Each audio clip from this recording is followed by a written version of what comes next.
Good morning mga loves. Ayan, so kagigising ko lang actually. So 7:40 AM and pagka-check na naman natin ng price ng Bitcoin, grabe, biglang taas, no? Wow. So biglang taas kasi kahapon is mga $60 yan. Ngayon $64 na siya. So biglang taas ng I think mga $4,000. Ayan. So grabe, no? Ayan, 5% tinaas. So sana mag-continuous kasi yung mga meme coins ko din, syempre, nagpa-pump din sila. Puro green. Ano tong nag-negative zero. USDC. Pag yung mga to USDT is ano, level lang siya. Oh, grabe ang taas. Oh, 7%.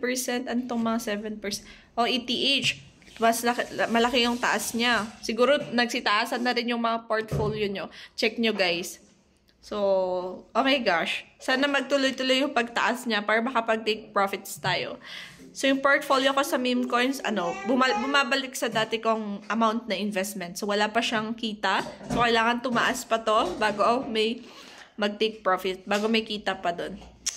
So, wow, grabe, taas, no? Sobrang taas, 5%.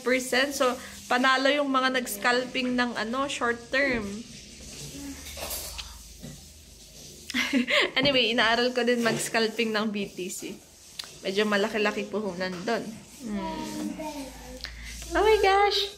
Kumusta yung mga portfolio nyo, mga ka-crypto dyan? Meron ba akong kasama dito? 7%. Ano to?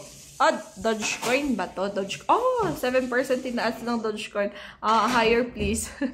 Kasi meron sa portfolio ko to eh. Si Shiba Inu, hindi ko makita dito. Anyway, XRP, mababa yung baba. Ton, mababa. Ito, Solana. Oh, tumaas ang Solana. So, check ko nga sa aking Phantom wallet, yung ibang meme coins ko. So, yun lang. Nag-share lang ako, guys. So, ang laki ng manipulation ng yung di ba nakita nyo na nabaril si Donald Trump? Oh, ang ng news na yan. Worldwide na news. Tapos, biglang taas ng BTC. So, grabe, no? Malaki yung impact.